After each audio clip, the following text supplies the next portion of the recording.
Hai FLC Family, happy Sunday and welcome to church. Senang sekali bisa bertemu dengan FLC Family hari ini, terutama bagi Anda yang baru pertama kali beribadah di tempat ini.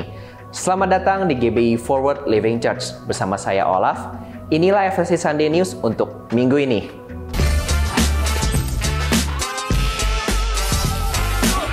Bagi FLC Family yang ingin memulai fase stay dari FLC Discipleship Journey, Anda dapat mengikuti Inside Out, di mana pembelajaran akan diadakan secara online yang akan dimulai pada hari Minggu 23 Februari 2025. Untuk informasi lebih lanjut mengenai Inside Out, FLC Family dapat mengunjungi Home Lounge atau terhubung dengan setiap volunteers yang akan bersedia untuk membantu Anda. Jika FLC Family membutuhkan dukungan doa, tim FLC Prayer dengan senang hati akan membantu dan mendukung Anda melalui doa, atau Anda dapat mengisi form doa yang tersedia di area Home Lounge. FLC Sunday Service setiap minggunya dapat FLC Family lihat kembali di YouTube channel Forward Living Church. Untuk mendapatkan informasi tentang kegiatan dan pelayanan gereja, FLC Family dapat mengunjungi Home Lounge atau menghubungi WhatsApp FLC Office di 0816 633 633 atau dapat terhubung melalui Instagram FLC.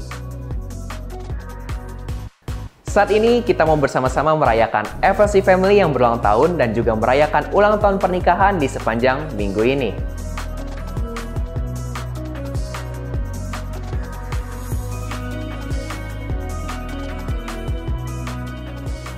Mari siapkan hati kita untuk memuji dan menyembah nama Tuhan, serta menerima dan mencatat setiap kebenaran firman Tuhan yang disampaikan pada hari ini. Happy Sunday and God bless you.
Oke, Shalom. Ya, apa kabar Bapak Ibu sekalian? Puji Tuhan baik ya. Oke, saya dikasih waktu mungkin sekitar 5 menit, cuman sedikit nanti akan kasih kesaksian. Tapi sebelum saya mulai, saya mau tanya dulu nih, yang tinggal di Jakarta Barat siapa ya? Angkat tangan dong.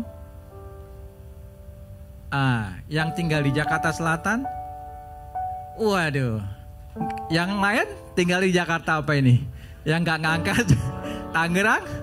Tangerang juga ada ya. Jadi penting bahwa saya juga pengen tahu sih yang pada datang ini kebanyakan orang Selatan, orang Barat atau orang Tangerang gitu ya. Oke, saya mau sharing sedikit bahwa saya adalah ini sebenarnya fotonya kurang lebar ya. Kalau lebar di bawahnya itu ada kue ulang tahun pernikahan. Kue ulang tahun pernikahan yang ke-29. Nah, saya pacaran sama, kebetulan istri saya ada di sini, itu Ibu Dokter Tuti, dokter gigi. Nah, saya pacaran 3 tahun, menikahnya 29 tahun. Bayangin tuh, 32 tahun ya. Kita kenal seseorang ya. Kita kenal seseorang, tapi kadang-kadang bukannya suka, tapi kadang-kadang bisa ribut. Ya kan, begitu kita kenal orang udah 32 tahun, tapi kadang-kadang ada terjadi kesalahpahaman ataupun keributan. Nah, Bapak Ibu sekalian, kalau misalnya kita mengenal Tuhan Yesus, ada nggak yang di sini udah 30 tahun kenal Tuhan Yesus? Mungkin ada ya. Tapi kita kan kalau kita punya Tuhan nih, kalau dalam tanda kutip nih, manusia tuh ada tiga tahapan ya. pertama ketika dia lahir, terus dia jadi anak balita, dia senang-senang main-main. Setelah itu dia mulai sekolah. Nah, itu tahap kedua. Sekolah sampai kuliah. Nah, kuliah itu tahap kedua. Nah, tahap ketiganya adalah setelah menikah, kesananya. Nah, kita nih, saya termasuk orang yang sudah masuk ke tahap ketiga. Nah, kalau Bapak Ibu sekalian atau teman-teman atau saudara-saudara sekalian masih tahap kedua, masih bekerja, masih belum menikah, itu ada masanya sendiri Anda akan memasuki tahap ketiga. Nah, ketika memasuki tahap ketiga, Anda perlu menyiapkan segala sesuatunya untuk dalam tanda kutip fansnya Tuhan Yesus, ya. Jadi di sini siapa yang fans banget sama orang Korea nih, Lee Min Ho segala macam. Kok kita bisa mengidolakan orang itu ya kan? Padahal kita nggak kenal, dia juga nggak kenal sama kita ya kan? Kok kita bisa mengidolakan orang-orang yang kita lihat cuma di TV ataupun kita nonton konsernya? Padahal Tuhan Yesus itu adalah benar-benar sosok yang luar biasa buat kehidupan, terutama saya dan keluarga. Saya puji Tuhannya adalah mendapatkan anak nih, Michael yang lagi syuting, anak saya. Juga istri saya. Jadi justru saya malah bilang bahwa anak saya lebih baik dari saya loh. Dia perilakunya lebih baik. Saya kadang-kadang orang dendaman, julid juga, segala macam, iri hati. Saya jujur apa adanya, anak saya lebih baik dari saya karakternya. Jadi Bapak Ibu sekalian, tadi yang seperti saya bilang sudah masuk ke tahap ketiga adalah kita mesti kehidupannya adalah bagaimana kita menyenangkan hati Tuhan, betul gak? Bagaimana kita ketika, saya ingat teman-teman saya banyak yang sudah dipanggil Tuhan. Bahkan kemarin juga dengar kabar teman dari istri saya juga dipanggil Tuhan. Juga kita gak tahu kabarnya, tahu-tahu udah gak ada aja. Bukan orang Kristen sih. Tapi seperti teman saya bilang, dia di ring jantung sebelum saya. Dia bilang manusia itu seperti dalam masuk ke gerbong kereta. Gerbong kereta itu kita sedang duduk di dalamnya.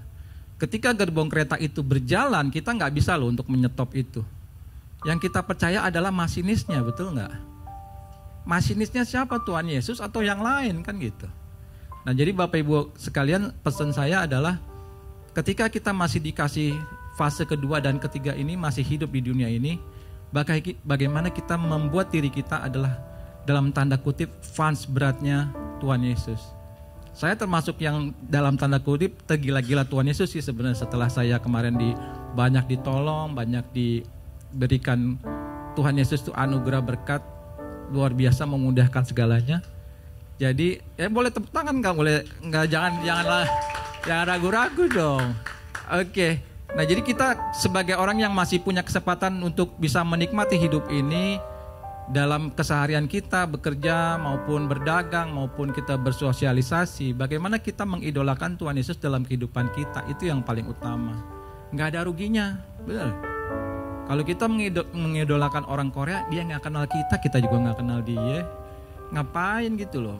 Nah, pesan saya adalah bagaimana Bapak Ibu sekalian dikasih kesempatan untuk kita bisa memuliakan nama Tuhan Yesus supaya hidup kita semakin baik.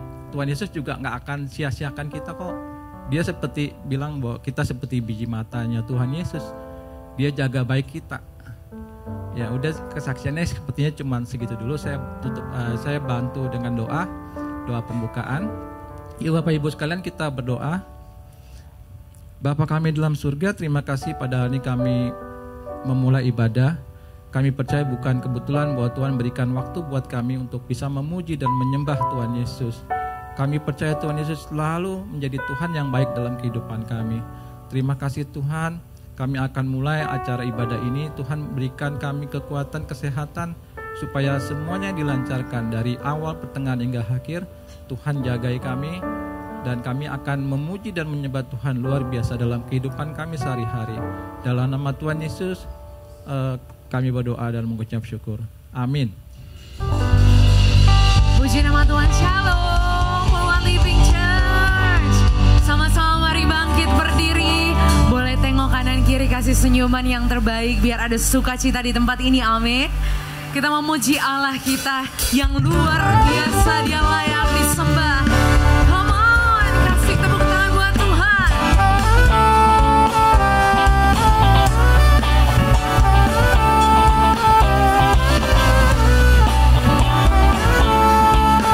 Kami bersukacita di dalam Engkau Tuhan. Bersama ku berbahagia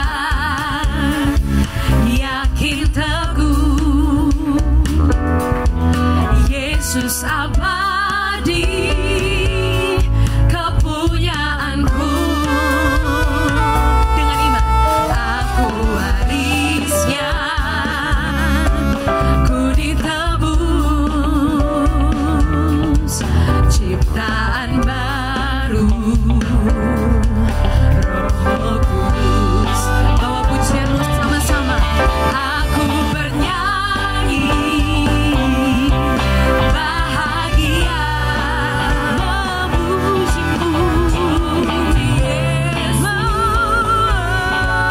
selamanya. Aku bernyanyi bahagia, memuji Yesus selamanya, selamanya.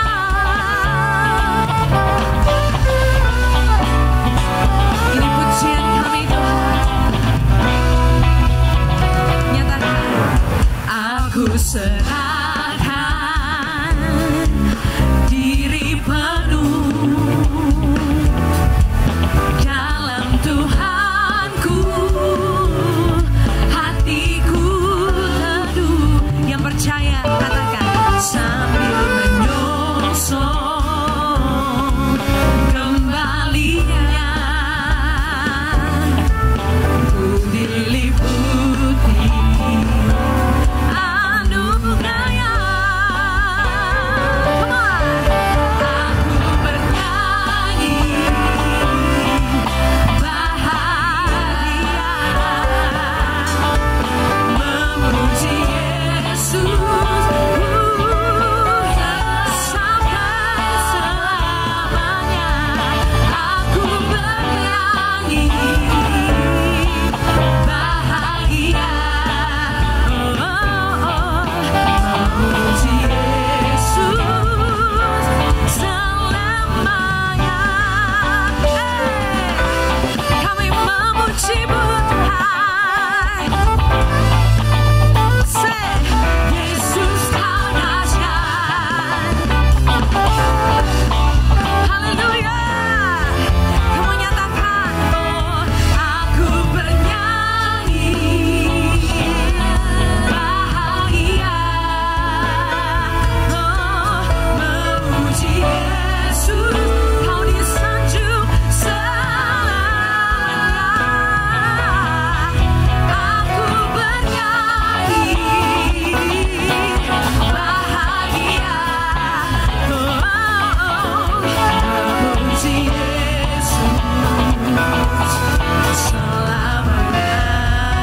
setiamu di dalam setiap langkahku. Sungguh engkau baik di dalam hidup bersamaku. Engkau baik teramatku. Engkau baik teramatku. One more time, engkau baik. Engkau baik sungguh baik teramat. Engkau baik teramat. Haleluya. Dari setiap kami dengan penyembahan kami hadapan kemegahanmu, ku datang menyembahmu, membawa hatiku, membawa hidupku dengan sungguh teringat kasih setiamu di dalam setiap langkahku. Sungguh engkau baik di dalam hidup bersamamu. Engkau baik sungguh baik teramat. Engkau baik teramat. Sungguh baik. Yesus baik teramat. Engkau baik teramat. Biar aku semua memuji Tuhan. Ingat kasih setianya di hidupmu, dia tidak berubah.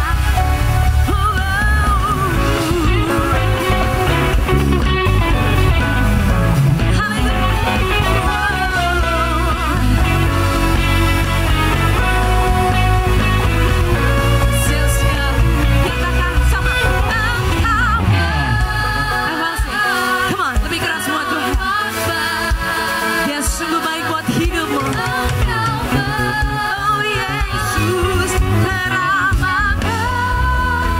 Apa sih saja engkau yang merasakan kebaikannya. Teramat. Oh yeah. Engkau baik teramat. Dia sungguh baik. Engkau baik teramat. One more time. Engkau baik teramat selamanya.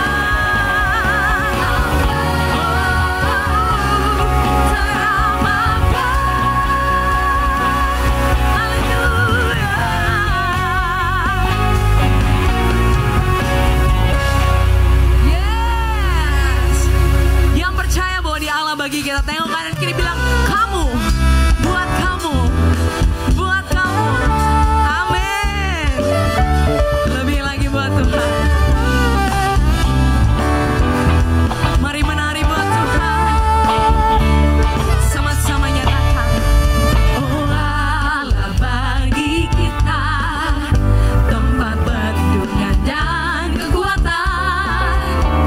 Dia sebagai penolong dalam kesesakan. Sebab itu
Silakan duduk kembali.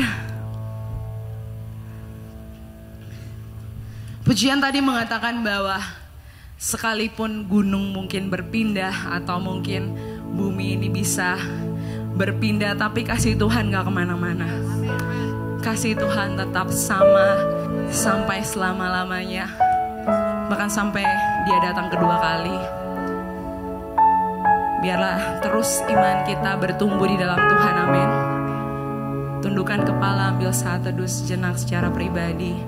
Biarlah hati kita terbuka dan pikiran kita difokuskan untuk menyembah Tuhan sore hari ini. Thank you Jesus. Kami bersyukur Tuhan. Kasih setiamu tidak pernah habis di kehidupan kami Tuhan. Thank you Jesus. Thank you Jesus. Abba Father, we thank you. We thank you. Sungguh Engkau hadir di sini Tuhan. Sungguh kuasa-Mu dinyatakan. Sungguh kuasa-Mu tercurah atas kami. Kami perlu Engkau Tuhan.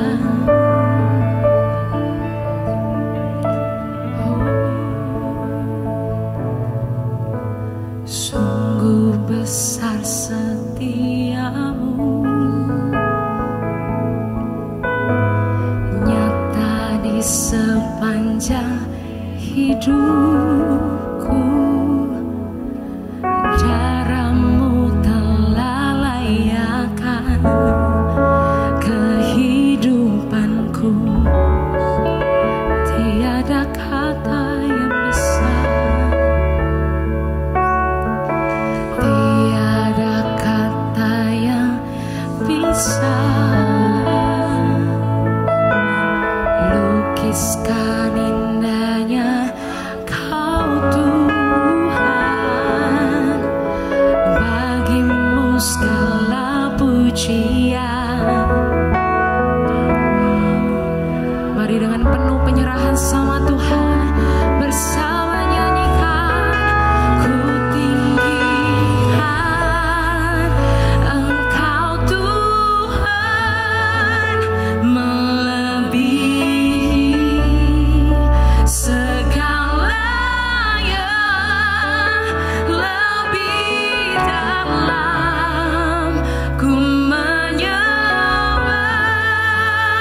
Engkau pemegang setiap kehidupan kami Tuhan. Kalau dunia ini Engkau pegang Tuhan, kami percaya hidup kami lebih dari apapun. Kami biji mata-Mu Tuhan, kami milik kepunyaan-Mu Tuhan. Sungguh Engkau Allah kami. Thank you Jesus, thank you Lord.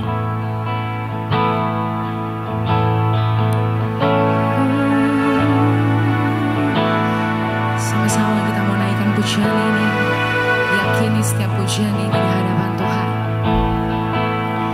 Oh, you hold my world in your hand. You hold my world in your hand. And I am amazed at your love. I am amazed that you love me. You hold my world in your hand.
at your love, and I am amazed that you love me. You are my wealth in your hand. You hold my world in your hand. Yeah, I'm not afraid.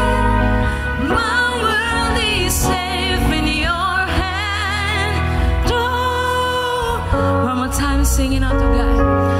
You are my world in your hand. You hold my world in your hand. I am amazed at your love. I am amazed that you love me. You hold my world in your hand.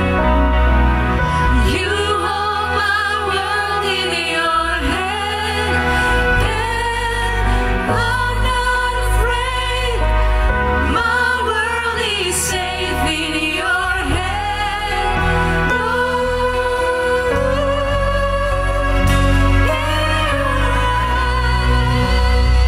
Thank you, Jesus. Mari berikan tepuk tangan yang panjang, FLC family. What a great place to be in on a Sunday evening, Tuhan. Terima kasih, begitu baik.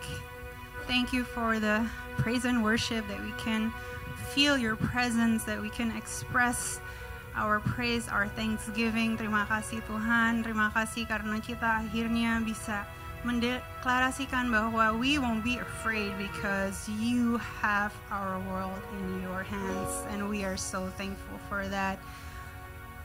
Kita sebentar akan mendengarkan kebaikan firman-Mu.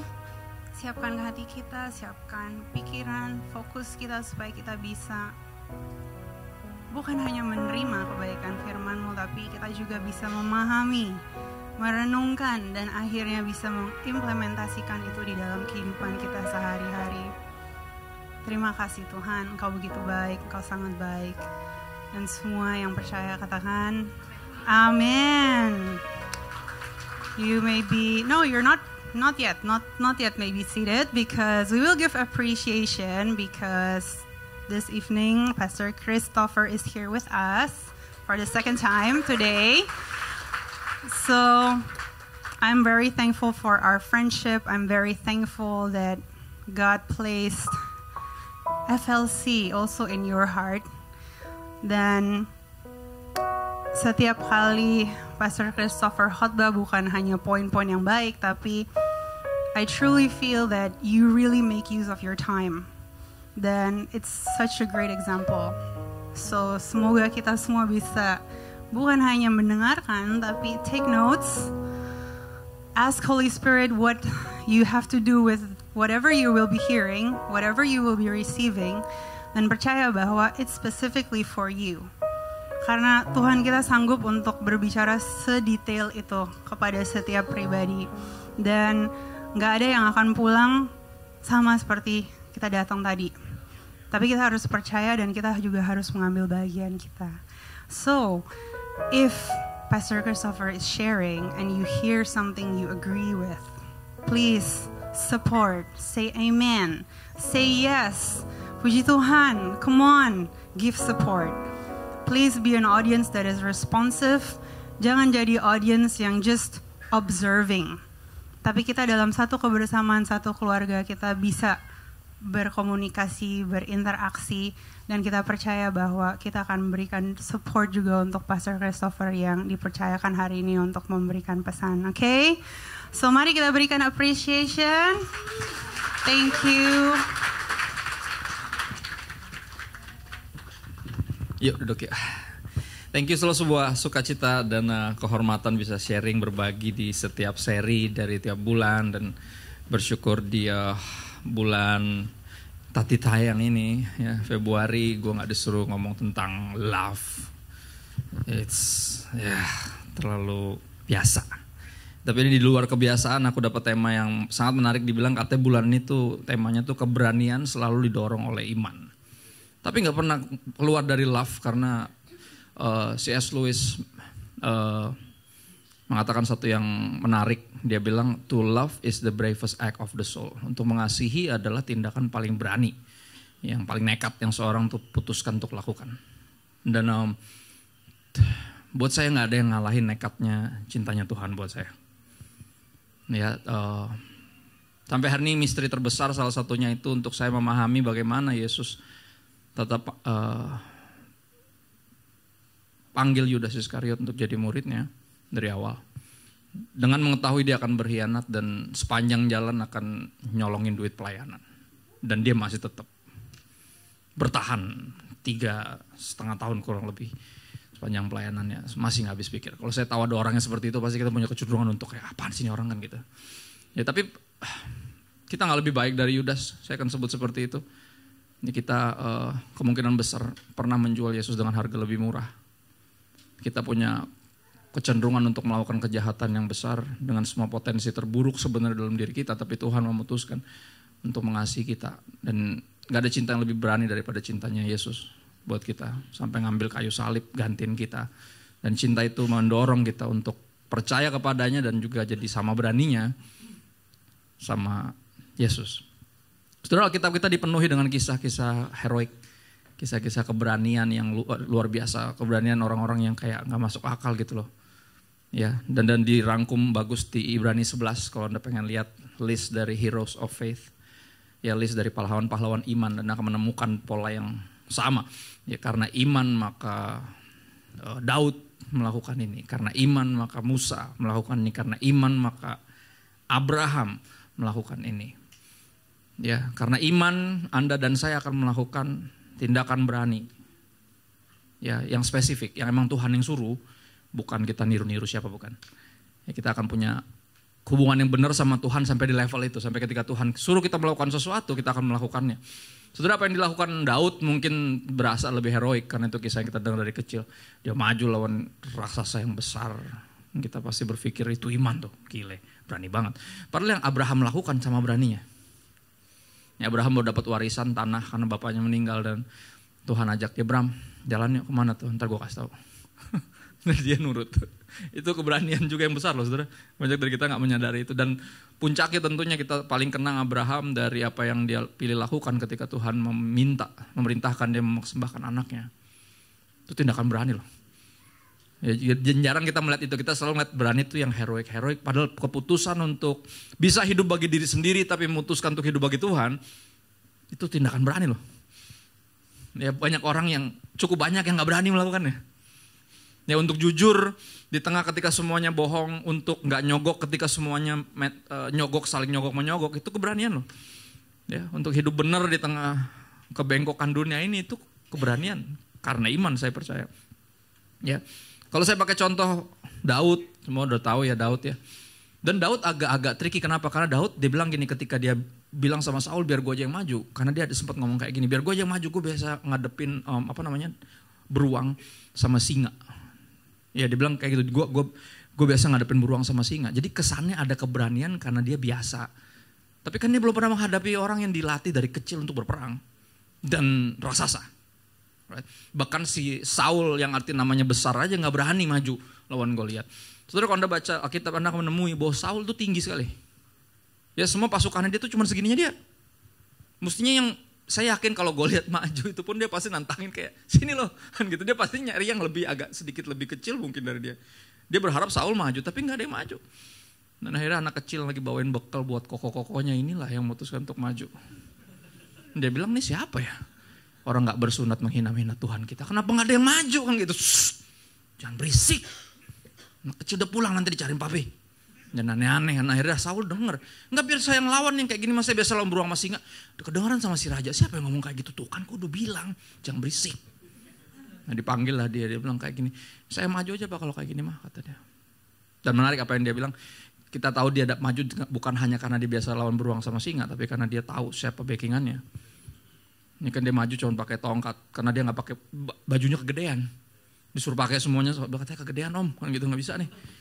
Nggak bisa gue gerak pakai baju kayak gini. Dia maju bawa tongkat dan gue lihat sampai terhina sekali. Dia bilang kayak, ini yang maju. Lu pikir gue anjing? Lu maju bawa tongkat.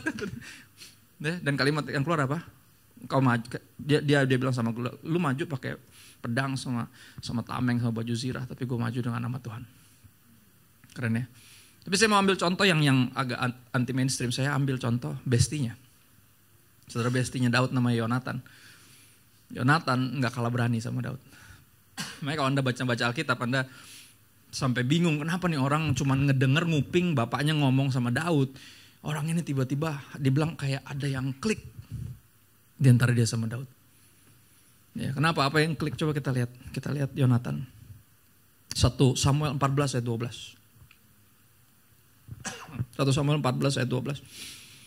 Orang-orang dari pasukan pengawal itu berseru kepada Yonatan dan pembawa senjatanya, katanya apa? Sini lo, naiklah kemari, maka kami akan menghajar kamu. Ya, yang di dalam benteng, sepasukan dalam benteng lihat dua maju kayak ini, sini naik. Sikat juga lo kan gitu. Digituin, itu perang. Dan akhirnya apa? Ini dia. Lalu kata Yonatan kepada pembawa senjatanya, dia berberapa jadi maju? Gokil. Berdua. Dia sama pembawa senjatanya mau nyerang pasukan yang udah pada kayak, ya elah nih anak pada ngeledekin kita. Maju lo. Kelar lo pasti kan gitu. Naik sini. Ya. Dia bilang apa sama pembawa senjatanya? Naik ikut gua. Sebab Tuhan telah menyerahkan mereka ke dalam tangan orang Israel. Kenapa? Ketika dia dengar Daud ngobrol sama Saul ngobrol sama Daud, lebih tepatnya bapaknya ngomong sama anak kecil ini yang baru ngalahin Goliat, dia langsung connect. Kenapa? Karena dia sama kayak gitu dia. Tipe orang yang berani. Kenapa? Karena Tuhan telah menyerahkan mereka ke tangan kita. Ya, keberanian karena sadar siapa dan mengenal siapa backingan kita. Keberanian yang seperti ini yang mestinya kita miliki. Ini dia, saya akan mulai dari itu dulu. Ini yang semestinya bisa kita miliki. Ya, iman yang seperti ini karena kita tahu siapa backingan kita. Tapi pada kenyataannya sialnya kan gitu, bukan untungnya kan gitu. Tapi sialnya ini kenyataannya. Saudara Lukas 8 ayat 25. Ya saudara, Yonatan, mumpung saya masih ingat tadi saya sempat sharing juga, Yonatan juga ambil tindakan berani. Ya, adalah sebuah keberanian untuk menyerahkan, merelakan posisi yang mestinya bisa dia yang isi. Ketika bapaknya nggak jadi raja lagi kan biasanya anak yang gantiin. Tapi Yonatan sangat berani dan percaya bahwa Tuhan pilihnya Daud bukan dia. Interesting. Saya jarang ketemu yang kayak gitu, tapi saya ketemu di diri almarhum ayah saya, dia melakukan hal itu. Ya, kami punya gereja yang dirintis sama Opa di Magelang, dan itu gereja juga rumah, jadi pastori campur sama gereja. Dan Papa bilang saya nggak terpanggil untuk melanjutin pengembalaan di tempat ini.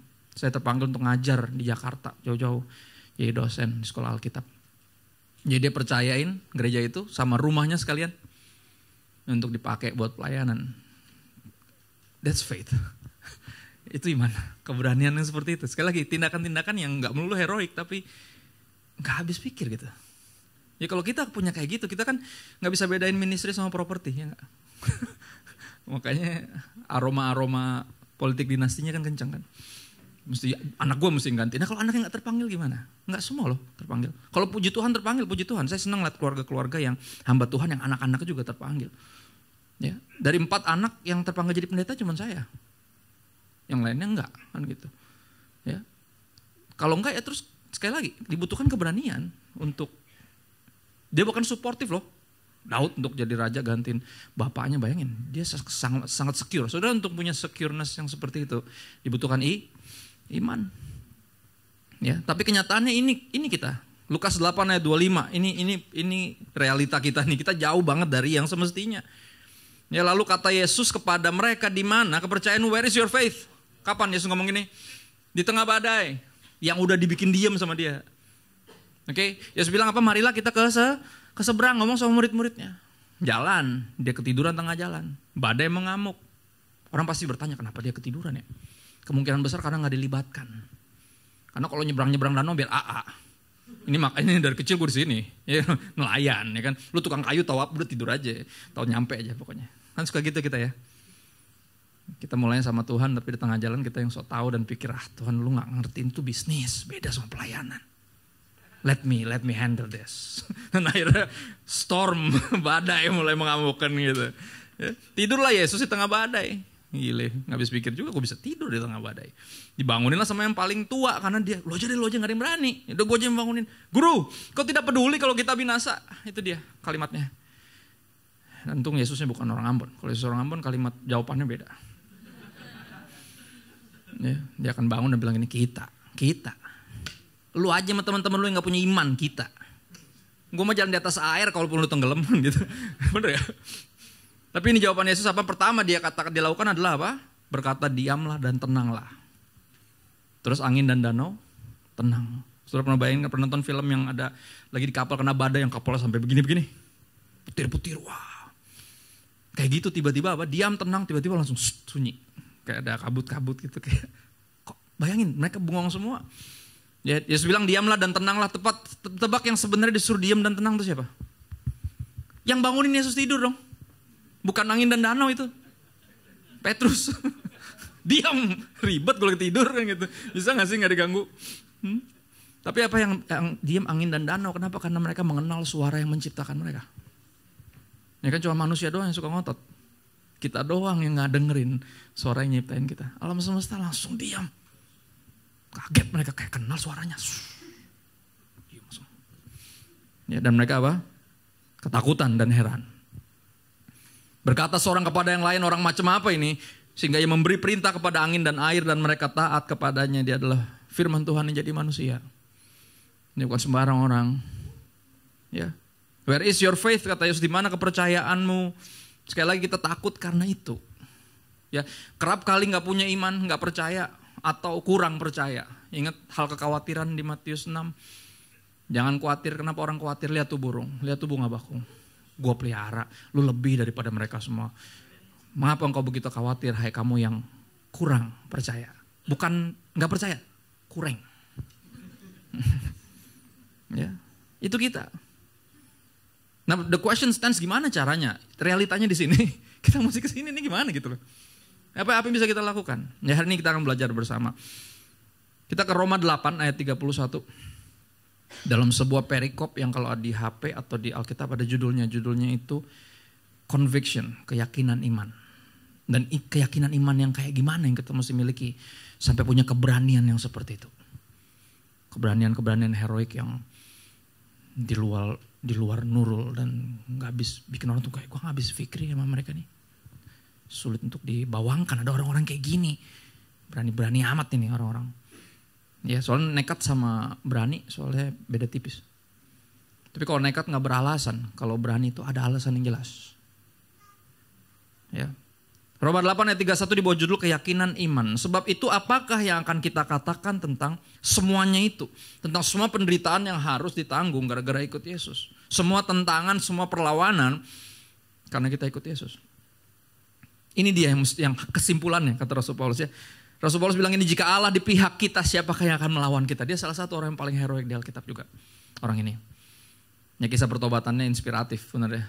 Dia yang tadinya bunuh-bunuhin, nangkep-nangkepin orang Kristen jadi rela mati untuk ceritain tentang Yesus. Right? Dan ini yang dia bilang, ini keyakinan imannya, kesimpulan itu seperti ini. Jika Allah di pihak kita, siapa yang akan melawan kita? Yang mengenal siapa yang jadi backingan kita itu sangat penting. Ini banyak orang bertingkah nekat karena backingannya ternyata.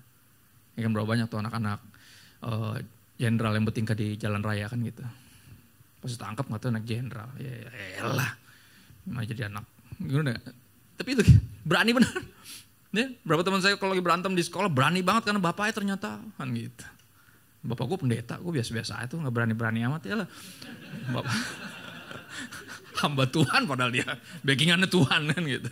Gue menyadari bukan tentang ini, keberanian bukan yang kayak gitu, bukan. Ini bukan keberanian yang sewenang-wenang seperti itu, bukan. Ya, jika Tuhan di pihak kita siapa akan melawan kita, bukan membuat kita jadi sembarangan, justru kita punya keberanian yang spesifik untuk melakukan yang Tuhan suruh untuk kita lakukan, bukan yang kita pengen untuk lakukan jadi suka-suka karena gue anak Tuhan, bukan. Ya. Ayat 35. Siapakah yang akan atau bisa memisahkan kita dari kasih Kristus? Penindasan, kesesakan, penganiayaan, kelaparan, ketelanjangan, bahaya, pedang, apa? Siapa yang bisa pisahin kita? Nggak ada, mesti jawaban itu nggak ada. Ya. Ayat 37, tapi dalam semuanya itu artinya kita ngalamin nggak? Ngalamin. Kita ngalamin semua. Ya ketika awal pandemi dulu Mazmur 91 ngetren banget tuh. Ya kan, kesannya kalau percaya Yesus nggak bakal kena COVID. Karena 1.000 rebah, 10.000 rebah kanan kiri aman. Kena juga. Istri saya S2 lagi. Kena 2 kali dia COVID. Padahal saya beriman. Saya percaya loh Mazmur 91. Sekali lagi, baca Alkitab tuh gak kayak gitu. Ya, ketika kita ngalamin apa yang kayaknya gak mungkin kita alami, kata siapa? Selama di dunia ini kita ngalamin semuanya. Makanya dibilang, tapi dalam semuanya itu artinya kita ngalamin gak? Ngalamin. Tapi apa dalam semuanya itu kita lebih daripada orang-orang yang menang. Walaupun kayaknya ngalamin semuanya, tapi menang. Bahkan lebih dari pemenang, kenapa? Kok bisa? Kita ngalamin semuanya tapi tetap percaya sama Tuhan. Kita gak tinggalin dia, kenapa? Ini dia. Karena kita menangnya oleh dia yang telah mengasihi kita. His love. Cintanya yang membuat kita bahasa asmaranya tuh gak mau pindah ke lain hati. Tuh gak? Cintanya. Karena gak ada yang mengasihi saya lebih besar dari dia mengasihi saya. Gak kepikiran tuh buat tinggalin dia, mau kemana gitu, mau ke siapa. Ya, itu maksudnya. Jadi sebenarnya bukan kuatnya kita beriman atau kemampuan kita percaya, tapi besarnya cintanya yang bikin kita tuh tahu gitu loh. Gue gak mungkin tinggalin dia. Gak mungkin. Ya. Dan ini menarik. Artinya gak terletak di kita. Tapi terletak di dia. Dianya. Yang mampukan kita untuk masih percaya, tetap percaya. Bahkan semakin percaya. Dan terlihat dari semakin taat kan kita. Melakukan apa yang dia perintahkan. Jadi berani. Karena melakukan yang dia perintahkan tuh aneh-aneh. Benar. Spesifik lagi. Ya gak semua orang terpanggil untuk full time ministry. Ada yang masih sambil pekerja dan bisnis. Gak ada masalah. Gak semua orang seperti itu kok. Ya. Tapi ada yang spesifik dipanggil sama Tuhan untuk bawa satu keluarga semuanya pindah. Ya ke negara lain, ke benua lain untuk menangin jiwa-jiwa di sana. William Carey misalnya. Bawa semua, istrinya bawa sama anak-anaknya di sana. Ada yang lahir di sana, meninggal di sana, pada kena sakit semua. 27 tahun pelayanan di India. Spesifik. Karena iman, orang akan bilang kayak, ih gila lebay nih orang nih. Gak bisa apa gereja seminggu sekali mesti kayak gitu apa hidup tuh. Kenapa sih mesti Yesus-Yesus banget, biasa aja lah. Gue juga Kristen kok. Kenapa sih mesti sampai kayak begitu? Iman. Karena iman, dia melakukan itu. Ya. Dan ini membuat Rasul Paulus punya keyakinan iman yang seperti demikian. Dia nyatakan di ayat 38-39. Sebab apa? Aku yakin, this is my convictions. Ini keyakinan iman saya bahwa baik kematian maupun kehidupan, maut maupun hidup. Baik malaikat maupun pemerintah baik yang ada sekarang maupun yang akan datang. Atau gini, malaikat itu yang paling berkuasa di alam sono. Ya, the powerful ones. Dan pemerintah yang berkuasa di sini. Oke, atau kuasa-kuasa baik yang di atas maupun yang di bawah ataupun sesuatu makhluk lain, dia bilang sepowerful apapun tuh makhluk, gak akan bisa, tidak ada yang bisa memisahkan kita dari siapa? Dari kasih Allah yang ada dalam Kristus Yesus Tuhan kita. Ya kita gak bakal tinggalin Yesus dan buang cintanya hanya karena cinta-cinta yang lain. Takkan ada cinta yang lain. Itu maksudnya. Nggak ada yang sebanding. Ya. Dan ini yang bikin kita nggak bisa meninggalkan Yesus. Karena nggak ada yang bisa pisahin kita dari cintanya. Nggak ada yang kayak dia. Ya. Lagu lama bilang gitu, there is none like you. No one else can touch my heart like you do. I can search for all eternity long and find there's none like you. Ya, nggak ada yang kayak Yesus. Ini nggak ada di agama dan kepercayaan yang lain. Kalau saya bukan mau membanding-bandingkan gimana, tapi kalau saudara pernah belajar, oke, sungguh-sungguh bermasyarakat gitu loh, ngobrol sama yang lain gitu, nggak nongkrongnya sama dia lagi. Nah, yang lain semuanya kita nanya kenapa lu bukan Kristen, kenapa lu nggak percaya sama Yesus? Saya selalu mau nanya, karena gini, let me tell you about my Jesus. Let me tell you, there's none like him. Ya, nggak ada yang kayak gini. Tuhan yang membuktikan cintanya benar-benar dengan senyata itu. Tercatat di sejarah. Jadi manusia tergantung di kayu salib. Buat orang-orang nggak tahu diri kayak kita. Ya Roma 5 ayat 8 bilang gitu kan. Jarang ada yang mau mati buat orang baik, orang benar. Tapi mungkin buat orang baik ada yang mau mati. Akan tetapi Allah menyerahkan anaknya yang tunggal. Yesus Kristus sudah mati buat kita ketika kita masih berdosa. Cintanya itu benar-benar one of a kind. Ya. Dan ini keyakinan iman kita. Akibat apa? Akibat cintanya. Dan keyakinan iman ini membuat kita melakukan tindakan yang berani. Karena percaya kepada Dia yang mencintai kita. Dan yang cintanya soalnya terbukti. Makanya bisa percaya karena udah jelas buktinya. Bukan sesuatu yang cuman omong-omong.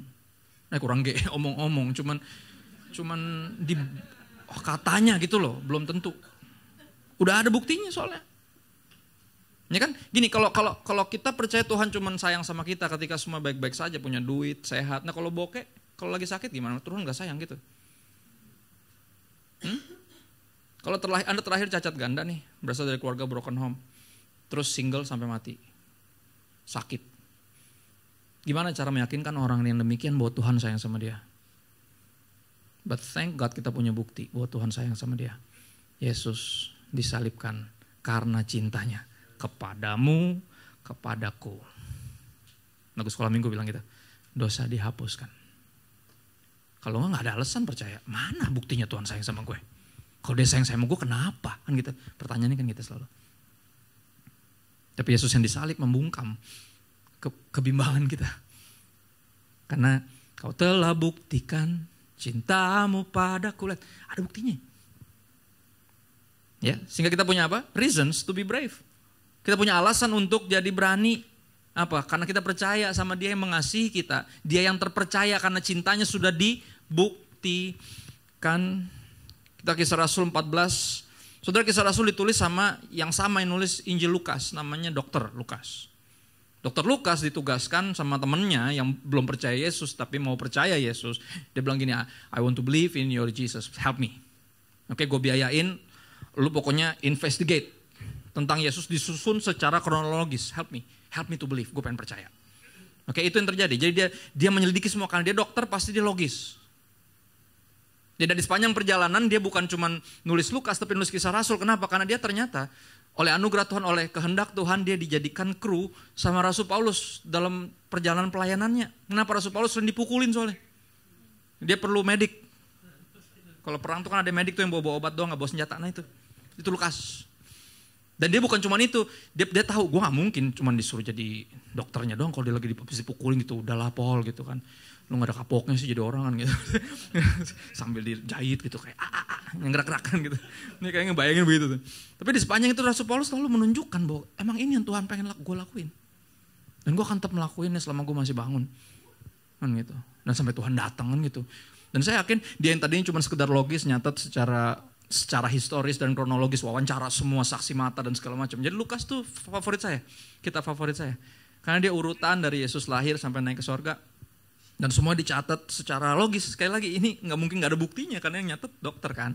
Jadi mujizatnya semuanya logis. Ada yang beneran pernah dibangkit dan ada yang pernah beneran semuanya tuh. Dan dia ditarik, itu yang buat dia juga nulis Kisah Rasul. Ya jadi Lukas kayak diary-nya Yesus, perjalanan hidupnya lengkap, kronologis. Kisah Rasul adalah diary para rasul. Karena Lukas ada di situ. Jadi salah satu dari mereka ada nyatat. Dan kita temukan kisah-kisah heroik ini saudara.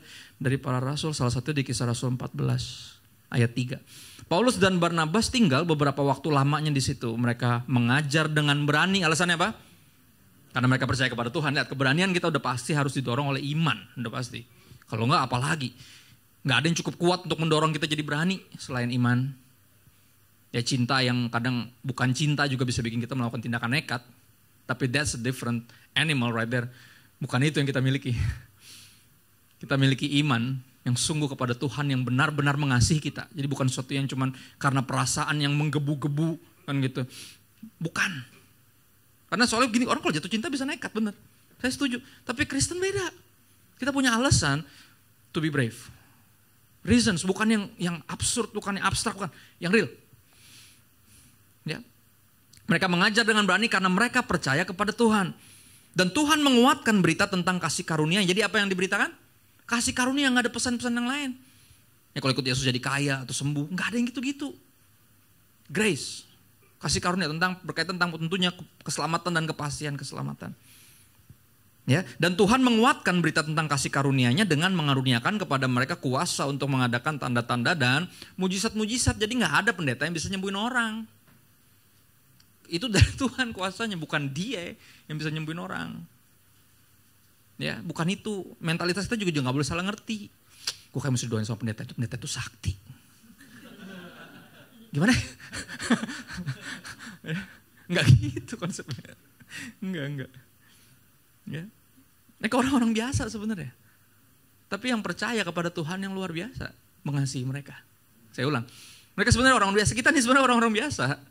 Tapi yang percaya sama Tuhan yang luar biasa mengasihi kita. Right? Keberanian kita didorong oleh iman.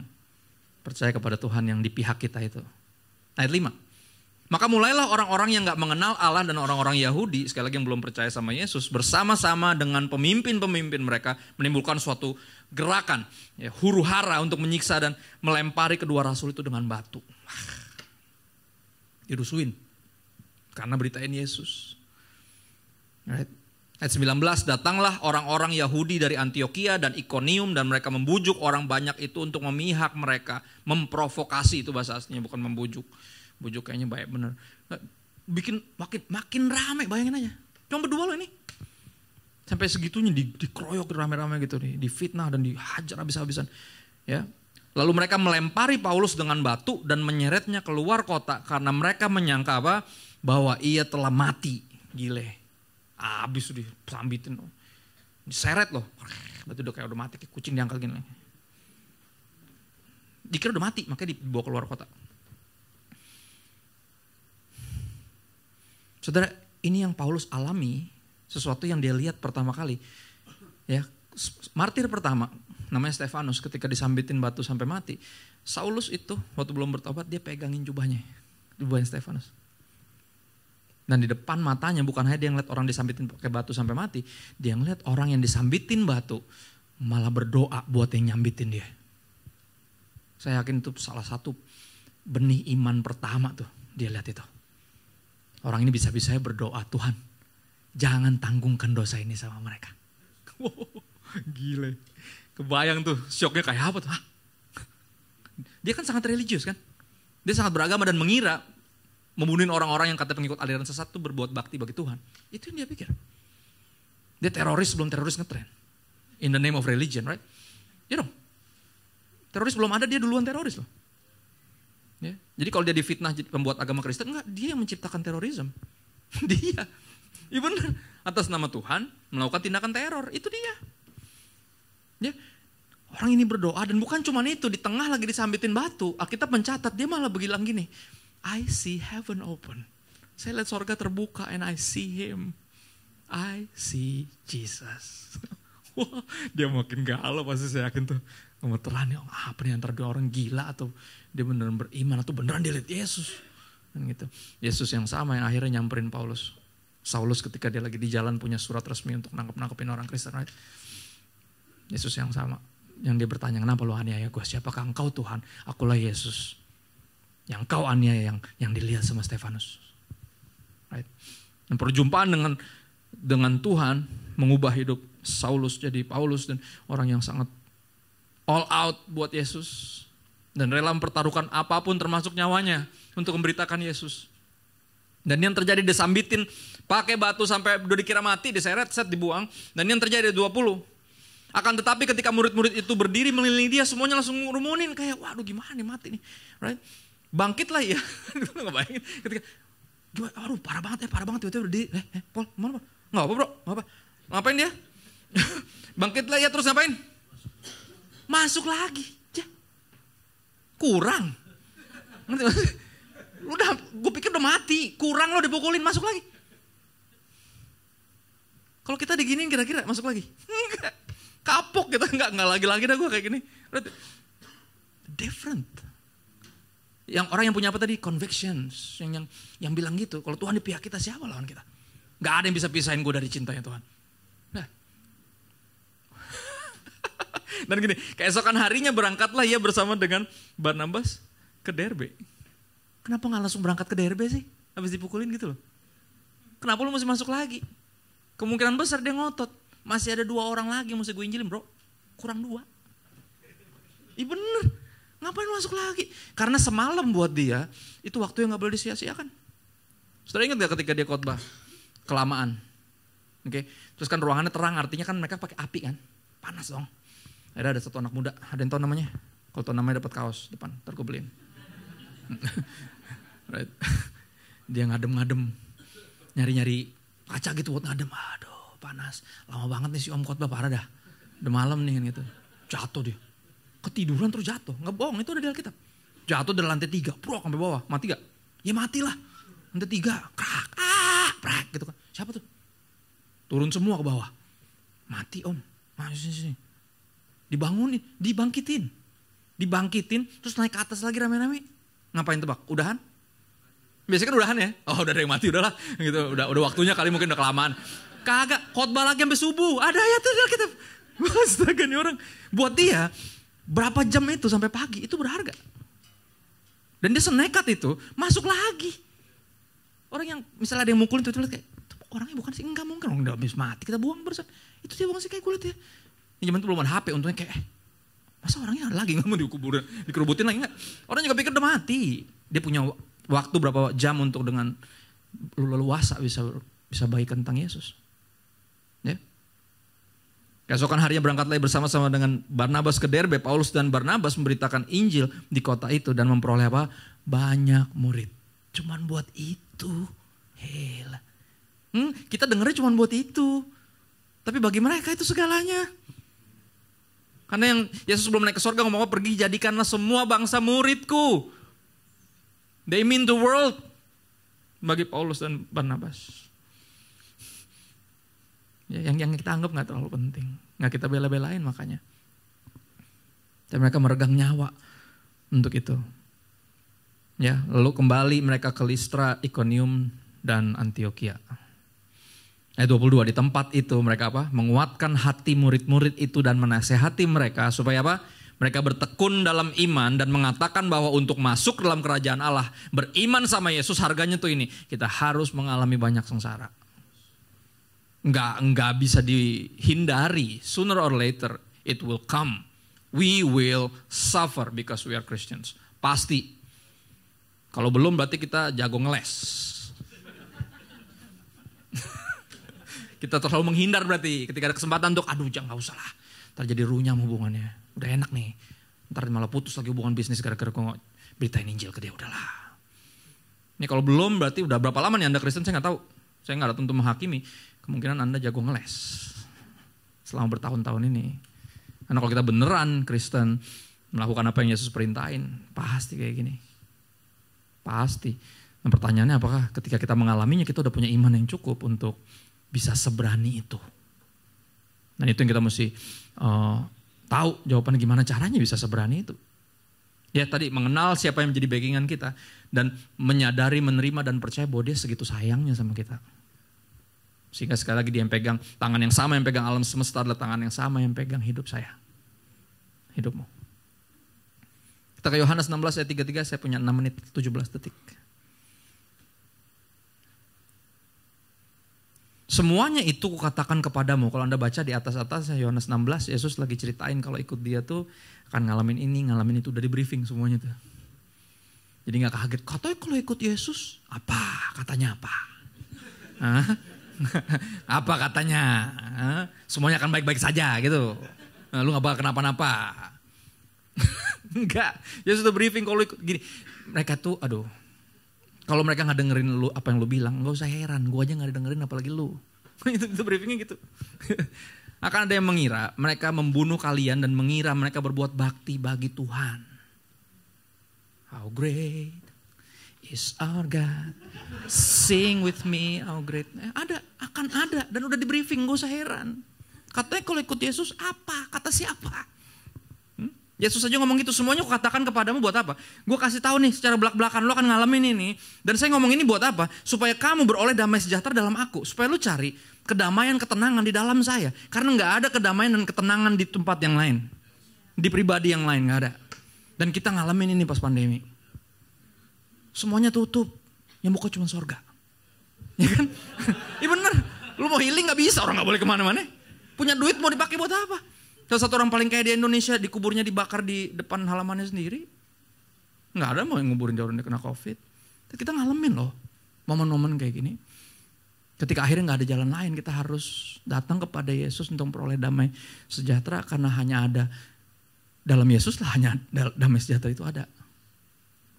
Ya, dalam dunia kamu menderita penganiayaan. Yesus yang ngomong loh.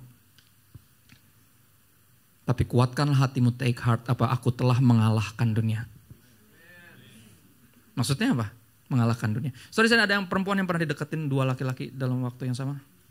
Ada yang memperebutkan Anda. Asik. Sedap. Ada? Boleh angkat tangan, bangga dikit gak apa-apa lah. Gelap ini gak kelihatan ya. Saudara benar ya, ketika ada satu yang akhirnya mendapatkan cintamu, sedap. Berarti yang ini mengalahkan yang satunya, ngerti maksudnya? Nah ini yang maksud Yesus. Ini maksud Yesus. Aku telah mengalahkan dunia itu. Sehingga apa? Hasilnya apa? Dunia tak bisa menjauhkanku dari kasihmu. Itu cintanya lebih indah, lebih berharga dari dunia ini. Sehingga dunia ini dengan semua gemerlapnya dan hebatnya yang sempat tutup 3 tahun itu, nggak bisa menggantikan yang selamanya, yang dari dulu sampai selamanya, kan gitu, nggak pernah berubah, yang tetap mengasihi kita. Ya, kita ke 1 Yohanes 5 ayat 3-5, dan apa yang Yesus bilang ini jadi modal kita. Take heart, kuatkan hatimu, aku telah mengalahkan dunia ini. Cintaku udah melampaui semua itu, kalau lu menyadarinya. Ya. 1 Yohanes 5 ayat 3-5, sebab inilah kasih kepada Allah, yaitu bahwa kita menuruti perintah-perintahnya. Saudara, bukti dari kita percaya adalah taat. Dan taat menuruti perintah-perintah Tuhan adalah bukti bahwa kita mengasihi Tuhan. Right? Bukti iman. Iman tanpa perbuatan mati. Cinta tanpa bukti omong kosong. Ya. Perintah-perintahnya itu tidak berat. Nah ini dia.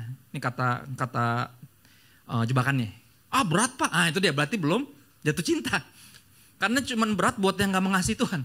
Kalau buat yang mengasihi Tuhan gak berat. Ya, yang pernah jatuh cinta tahu kok, gak ada yang terlalu berat buat yang jatuh cinta. Laut kan ku seberangi, gunung kan ku daki. Kenapa lu pengen bulan? Gue petik, gue bawa ke pangkuan lu kalau bisa. Perintah-perintahnya cuma berat bagi yang gak mengasihi dia. Tapi kita mengasihi dia, makanya perintah-perintahnya gak berat. Sebab semua yang lahir dari Allah, yaitu anak-anak Tuhan mengalahkan dunia. Dan inilah kemenangan yang mengalahkan dunia. Apa? Iman kita. Nah ini yang Yesus bilang. Ya, ayat 5. Siapakah yang mengalahkan dunia selain daripada dia yang percaya bahwa Yesus adalah anak Allah. Ini ayat buat kita lah. Ya. Siapa yang mestinya paling berani di muka bumi ini? Selain dari mereka yang percaya bahwa Yesus is the Son of God. Right? Yang menghasilkan orang-orang yang seperti apa? Yang tadi kita rindukan, seperti bukan hanya kisah-kisah di Alkitab, tapi khususnya Rasul Paulus ini. Yang segitu radikal perubahan hidupnya. Yang segitu beraninya sampai terkenal dengan kalimat apa? Karena bagiku hidup adalah Kristus dan mati adalah keuntungan. Setelah pengen tahu konteksnya sedikit ya. Kita ke Filipi 1 ayat 20 sampai 21. Nggak ada di depan, jadi mesti dibuka di HP atau di Alkitab. Tapi karena gelap, buka di HP aja. Filipi 1 ayat 20, kita lihat konteksnya dari sana. Ini yang menjadi kerinduannya. Sebab yang sangat ku rindukan dan ku harapkan. Ini yang paling dia pengen. Bahwa aku dalam segala hal tidak akan beroleh malu. Melainkan seperti sedia kala, demikian pun sekarang. As always. Kristus dengan nyata dimuliakan dalam tubuhku. Through my existence. Itu maksudnya. Tubuh itu selalu bicara itu. Whole existence. Kristus selalu dimuliakan melalui kehadiran saya, ya keberadaan saya, baik dalam hidup, ya, baik oleh hidupku maupun oleh matiku. Itu yang paling dia pengen. Makanya apa? Karena itu keyakinan iman dia bahwa Yesus yang paling layak untuk kita mengabdi kepadanya. If I lose my life for Him, that will be a massive success. That's life goal achieved, right? Karena bagiku hidup adalah siapa? Kristus dan mati adalah keuntungan. Saudara, gak ada yang lebih berani daripada orang yang gak takut mati. Gak ada. Dan kita bisa gak takut mati kalau hidup kita Kristus. Ya kan, mau diancam gimana coba? Saudara, orang tuh kalau nangkep Rasul Paulus waktu itu pasti stres. Ya, kita ancam, awas lu beritain Yesus lagi gue bunuh lo.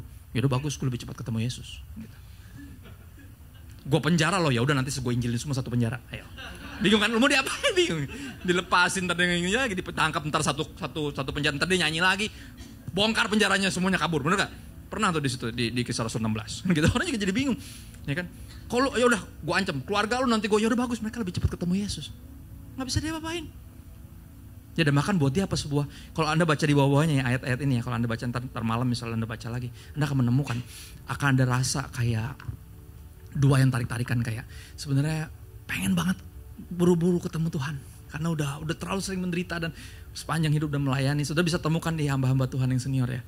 Berapa tuh kayak gak sabar mau ketemu, lagu-lagunya tuh kayak, bertemu muka dengan muka, lah gitu. Tenggelam di dalam kasih-Mu Bapa, oh Tuhanku, rindukan selalu. Diam dalam bait-Mu, itu bukan diam dalam bait Tuhan, bukan cuma nanti mati masuk surga loh. Tapi sekarang hidup selalu nggak mau kelewatan kalau Tuhan lagi mau nyelamatin siapa. Gue pengen ada di situ. Itu dia. Dan kita nemuin tuh orang-orang yang udah sampai kayak, aduh kapan ya ketemu Tuhan Yesus. Om ntar lu aja kayak gitu kayak orang mau mati. Om emang mau mati. Biar kamu yang lanjutin, capek kali. Emang gak capek. Dan giliran kamu tuh yang muda-muda gitu. Ketemu orang-orang yang benar-benar. Tapi apa di satu sisi juga susah matinya. Die hard. Kenapa? Karena gak rela mati. Kayak aduh ntar lu masih ada si ini, mesti saya doain. Masih ada si itu. Cucu saya baru belajar jalan. Gak rela. Bukan karena duniawi, bukan. Tapi karena mau invest faith, mau muridin, mau ada kayak gitu. Dan itu yang Rasul Paulus rasain. Gue bingung, gue mau pulang atau mau tetap di sini. Karena kalau gue pulang gue ketemu Yesus, tapi kalau di sini buat kebaikan lu kayak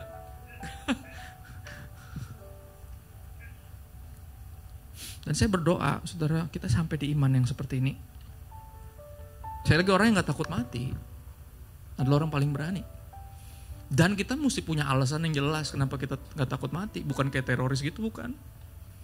Beda. Bukan itu tujuan kita. Ya, cintanya yang membuat kita melakukan tindakan-tindakan ini. Dan karena kita tahu gini loh, keberanian kita itu diperlukan sama orang-orang yang ada di sekeliling kita yang Tuhan taruh di hidup kita. Ya, keberanian ayah saya untuk memutuskan tinggalin penggembalaan dan kasih ke siapapun yang Tuhan panggil untuk ikutin kehendak Tuhan jauh-jauh ke Jakarta, ngajar 41 tahun di sekolah Alkitab yang gak ada duitnya itu, gak ada duitnya. Pas dia meninggal kita ngecek tabungannya, duitnya cuma segini. Gile, dia buang seluruh hidupnya. Kita ngeliatnya duitnya, tapi dia ngeliatnya yang lain. Dia ngeliatnya yang Tuhan lihat. Ini hamba-hamba Tuhan yang sekarang yang jadi perpanjangan tangan Tuhan untuk menangin banyak jiwa, itu yang dia gedein, itu yang dia besarin satu-satu. Itu yang dia terus layani ketika dia dikudeta untuk kesekian kalinya. Saya cerita ini sampai bosan, tapi gak ada bosannya karena saya kagum. Karena iman dia melakukan itu. Oke, dijahatin kesekian kali, ditikung kesekian kali, tetap masih bisa percaya sama orang. Saya bilang kok bisa sih, gue pengen punya keberanian itu. To love people segitunya. Dengan kemungkinan dikhianatin. Tapi kan bukan itu yang Yesus lakukan buat kita. Ada gak kemungkinan kita mengkhianati dia? Oh, besar. Ada kemungkinan gak kita manfaatin dia? Sangat besar. Tapi dia dengan berani mengasihi kita. Dan itu yang papa saya contohkan, saudara. Dia bilang kayak gini, walaupun udah diginiin, aku bilang gak kapok ya pak, kalau aku sih berhenti pelayanan, apalagi papa udah tua, udah istirahat aja, pensiun gak apa-apa. Gak mungkin, kata dia, saya hamba Tuhan, hidup saya itu buat melayani. Ya, saya akan tetap melayani selama masih ada satu orang yang belum bertobat dan belum terima Yesus. I will serve that one people, kata dia. Wow. Saudara, keberanian-keberanian itu yang didorong oleh iman itu yang menginspirasi kita, bukan untuk jadi teroris. Saudara, teroris mengambil nyawa, tapi kita memberikan hidup. Kita mengikuti dia yang memberikan nyawanya.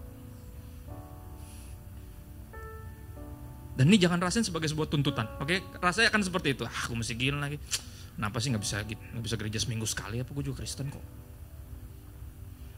Ya, Yesus, keberaniannya yang menyelamatkan kita, yang mendorong kita untuk jadi berani dan memberikan hidup kita buat orang-orang yang lain. Mikirin gimana kesejahteraan orang-orang yang lain. Dia udah pernah dengar tentang Yesus belum? Gimana cara gue ceritain Yesus ke dia? Ya saya pernah khotbah ini panjang lebar di sini. Jadi kalau yang mau nyari langsung nanti di YouTube. Ya langsung ke Yusuf. Ya, karena saya I don't have time, udah lewat 5 menit 15 detik soalnya. Ya Anda bisa, karena ini tema yang hampir sama. Tapi sekali lagi, kali ini saya berharap gak ada yang jadi teroris. Wah nekat pokoknya. How great kan gitu. Enggak ada yang gitu. Enggak. Beda, karena orang ada yang nyamain loh. Katanya iman kita yang radikal tuh sama kayak gitu. Different. We do it because he loves us. Dan dia buktiin cintanya, keberaniannya menyelamatkan saya. Dan saya tahu keberanian saya akan menyelamatkan orang-orang lain. Ini bukan tentang mengalahkan pihak yang gak percaya sama Yesus, no. Mengalahkan dunia ini tuh artinya apa sih? Kita mengalahkan mereka dengan cara memenangkan mereka. We win them souls by souls for Jesus. Satu demi satu buat Yesus. Itu cara kita mengalahkan dunia ini, by loving them. As we are won by His love. Kita dimenangkan sama cintanya, benar gak? Dan itu yang dia pengen kita lakukan. Jadi iman kepadanya akan buat kita melakukan tindakan berani yang diperlukan buat sekeliling kita. Yuk kita berdoa sebentar ya. Dan kami bersyukur buat kehadiran-Mu di tengah kami. Firman-Mu yang memerdekakan kami, memampukan kami untuk taat, melakukan apapun yang Kau ingin kami lakukan. Tak peduli apa kata orang, nekat, berlebihan, terlalu ekstrim. No, kami mau taat sama Tuhan karena kami percaya kepada-Mu yang mengasihi kami segitunya. Makasih buat keberanian-Mu untuk membela kami, memperjuangkan kami sampai ke kayu salib. Dan biar keberanian-Mu menginspirasi kami untuk berani melakukan hal yang spesifik karena iman kepada-Mu yang mengasihi kami. Kami minta bantuan Roh Kudus, mampukan kami jadi pelaku firman sehingga bisa jadi berkat buat sekeliling kami. Kami minta bantuan Roh Kudus kepada-Mu Bapa yang baik dalam nama Yesus. Amin. God bless. Thank you guys. Tepuk tangan sekali lagi yang lebih meriah, yang lebih semangat. You know, kalau kita nonton konser kita bisa kasih ekspresi yang luar biasa. Kenapa kalau di gereja shy-shy ya? Ayo dong, jangan seperti itu. Tapi beranilah mengekspresikan kebaikan Tuhan. Kalau kita mengucap syukur dan kita memberikan apresiasi, jangan tanggung-tanggung. Berikan sekali lagi apresiasi juga untuk semua yang melayani di FLC. Thank you guys. Sebelum hari ini juga mereka udah melakukan banyak sekali persiapan. So every week pasti kita mengucap syukur untuk semua yang benar-benar komitmen untuk melakukan sesuatu yang ekstra untuk belajar melayani satu sama lain. Dan khususnya hari ini actually we're celebrating because in a few ministry areas we have a few new additions. So praise the Lord. Gak ada yang tepuk tangan, gak apa-apa. Cuman Pastor Kristo yang tepuk tangan. So praise the Lord untuk semua volunteers baru atau yang baru hari ini join on the different teams. Sister berdoa biarlah happy, biarlah menemukan teman-teman yang baru, biarlah juga bisa membangun kebersamaan, hubungan. Tapi terutama sister percaya kalau kita melayani, it means we are maturing in our spiritual journey. It means that we are ready mungkin to put aside what we like or what we want for others. Dan itu satu proses yang pasti gak ada habisnya, kita harus belajar. Makanya I'm so thankful for the points that Pastor Christopher shared, because setidaknya semoga 1 minggu ke depan ini kita bisa mencoba mengaplikasikan dalam keseharian kita. You know, at church it's super easy to be positive, to have a big faith, to have courage, because the atmosphere, it's support banget untuk seperti itu. Tapi justru in our alone time, justru in times when there are sounds in our mind, in our head speaking to us, that's actually our fight, where we have to say no. aku udah lebih berani dari itu. Karena aku mengalami kebaikan Tuhan dan akhirnya aku gak bisa diam aja. Aku harus love others, do something for others. And the best way to practice that, untuk melatih itu, salah satunya wadah local church. So I'm so thankful for church, I'm thankful for this community, and I'm thankful bahwa kita selalu masih dikasih kesempatan untuk bisa melayani. So semoga FLC family juga bisa sama-sama on board on this journey with us.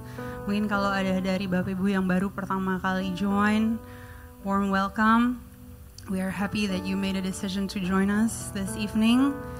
And kita mau undang untuk berconnect sebentar, get to know you, say thank you. Dan juga ada gift yang kita mau kasih untuk appreciate Bapak Ibu yang mungkin baru pertama kali join di Sunday Service FLC. Dan satu informasi tambahan, two actually. First one is when you go home today, the team has prepared some stickers for you to bring home. Ada beberapa stiker yang Bapak Ibu bisa bawa pulang seperti ini. Nggak harus hanya satu orang satu, boleh bawa banyak. Tapi pastikan kalau bawa banyak, you already know what to do with it. Because if it just ends up in a drawer, if it ends up just in your car or in your pocket, that's not the intention. Kita memprint stiker ini bukan for the sake of supaya ada something yang kita bisa kasih di saat Bapak Ibu pulang. Tapi kerinduan kita untuk ini mungkin bisa menjadi salah satu stimulate atau interest atau yang membuat orang lain penasaran di saat mungkin mereka melihat on your phone, on your desk, at work, in your car, at your house, in your kitchen, dimanapun. Dan salah satu stiker ini bicara tentang our theme, which is being more courageous and consistent. So, hopefully, dengan kita membawa ini kemana-mana, selain kita diingatkan untuk menjadi berani di saat Tuhan izinkan ada situasi di kehidupan keseharian kita untuk bisa menjadi pribadi yang berani, kita juga bisa membawa ini untuk menjadi undangan buat lebih banyak lagi bisa mengalami dan mengenal Tuhan. Amin. The other information is there is merchandise Pastor Christopher brought with him. So Bapak Ibu boleh melihat merchandise-nya di booth di entrance area. So kita sangat appreciate setiap kontribusi yang Bapak Ibu juga akan lakukan. It's filled with quotes that are not just random, tapi sister percaya itu hal-hal yang dititipkan melalui hambanya untuk jadi berkat buat banyak orang. So contributing in that is the extension of Pastor Christopher's ministry as well. So check it out. Don't go home too early. Fellowship, connect with one another. Dan biarlah 1 minggu ke depan kita bisa melihat bahwa it's gonna be an even better week than the week we just had. Amin. Dan tentunya salam hangat juga dari Gembala Bapak Ibu Saudara Pastor Josh. Pastor Josh has another session, last one now at 7. So in total 6 kali khotbah hari ini di Surabaya. So thank you untuk doanya udah mensupport Gembala Saudara untuk melayani di GSJS Surabaya. Kita percaya bahwa Tuhan berikan kesehatan, hikmat, tapi juga supaya bisa bersinar dan berdampak di sana. Amin. So mari kita berdiri, kita akan akhiri ibadah kita pada malam hari ini. Dan sebelum kita berdoa, kita arahkan tangan kita ke Pastor Christopher. Kita mau berdoa juga, khususnya juga we speak blessing over your son. We believe that in Jesus' name he is healed. Dan kita mengucap syukur untuk this friendship. So Father in heaven, we pray today, terima kasih untuk hari yang begitu indah. Thank you for this service, thank you for this Sunday. Let us be not just any Sunday or random Sunday, tapi ini bukan hari yang biasa saja, tapi ini hari yang sangat istimewa dan berarti buat kita. Biarlah kita bisa sungguh appreciate your word, implement your word, dan merayakan bahwa Tuhan yang kita sembah adalah Tuhan yang hidup, yang sanggup mengubahkan kehidupan, yang sanggup membela, yang sanggup menghibur, yang sanggup menolong, yang tidak pernah meninggalkan kita. Dan kita bisa melihat bahwa kita sanggup karena kita melihat dan mengenal Kristus itu siapa. Kita bisa mengalami kehidupan yang penuh dengan kemenangan. Sore hari ini kita berdoa untuk Pastor Christopher. Tuhan berkati Tuhan, apapun yang hamba-Mu kerjakan, biarlah itu terus dan terus menjadi perpanjangan tangan-Mu. Kita percaya bahwa semua hal yang sudah dibagikan di sini atau dimanapun, kita percaya bahwa itu dari Engkau. Itu dititipkan melalui hamba-Nya. Tuhan berkati keluarganya, kerjaannya, studinya Tuhan. Kita percaya bahwa kesehatannya sempurna. Kita percaya Engkau terus berikan hikmat, blessing over his life and his sons. Dimanapun mereka berada, biarlah mereka menjadi testimony of how amazing you are. Keep them protected. Dan kita percaya bahwa so many souls will be continuously won through them for your kingdom. And we speak blessing over this place. Terima kasih untuk tempat-Mu, untuk gereja kami FLC. Thank you Lord. Terima kasih untuk semua yang melayani. Terima kasih untuk hati mereka. Terima kasih untuk ketekunan mereka. Terima kasih kalau kita bisa melihat setiap minggu teladan mereka yang mereka lakukan melalui pelayanan. Kiranya semua pelayanan yang dilakukan ada perkenanan daripada-Mu. Begitu juga dengan jemaat-Mu Tuhan dimanapun mereka berada. Kita juga berdoa untuk setiap jemaat mungkin yang lagi sakit, yang lagi unwell. Kita percaya bahwa dalam nama Tuhan Yesus mereka sudah menerima kesembuhan. Dan dalam nama Yesus Tuhan kita percaya bahwa minggu depan kita akan kembali beribadah sama-sama. Sejemaat FLC, angkatlah kedua tangan-Mu, pulanglah dengan sukacita dan penuh ucapan syukur. Berkat kasih dan damai Yesus menyertai kita hari ini dan seterusnya. Aku lepaskan berkat di dalam nama Bapa, Putra, dan Roh Kudus. Di dalam nama Tuhan Yesus. Haleluya.